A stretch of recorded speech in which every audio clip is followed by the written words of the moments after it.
Сүүлэнчлүүдэд зүүн бүсийн 3 аймагт бэлчээрийн доройтол нэмэгдэх хандлагатай байна.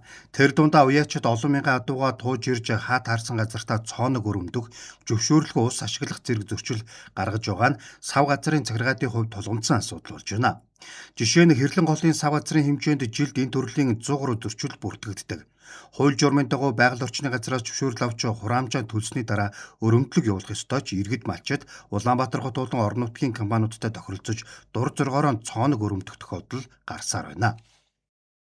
Тухайн сав газар бол ерөөсөө л усны асуудлыг хариуцдаг. Иргэн болоод аж ахуй нэгжтэй бүх усны төлөөллүүдийг ингэж гэрээ гарах, гэрээ зөвшөөрөл өгөх, ходог цооног өрөмдөх зөвшөөрөл өгөх. Дээрээс нь гэрэнтэй хяналт тавих, усны төлбөр улсын төсөвт бүрдүүлэх ийм л үрийг үүсдэг. Нөгөө талаар бол манай сав газрын захиргаат бол яг нэг аймагт гурлаа байгаа учраас гурлаа нэг баг болж нэгэн сайн үйл ажиллагаанд хамтарч ажилладаг. Үйл ажиллагааныхаа чиглэлээр ярих юм бол ерөнхийдөө бид нар тухайн усны чиглэлийг аль болохоор иргэнттэй хэмнэх талаас нь нэгэн сайн хамтарч ажилладаг. Боломжтой асуудлууд мэдээж байгаа. Сүүлийн жилүүд бол 103 аймагт ерөөсөө бэлчээрийн талхт машин дөрөс.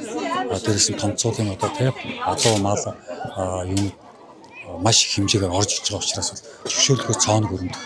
Дээрээс нь усны гэрээ байгуулахгүй, дүгнэлт авахгүйгээр зөвшөөрлгүй ус ашиглахын асуудал маш их тулгымцсан асуудал.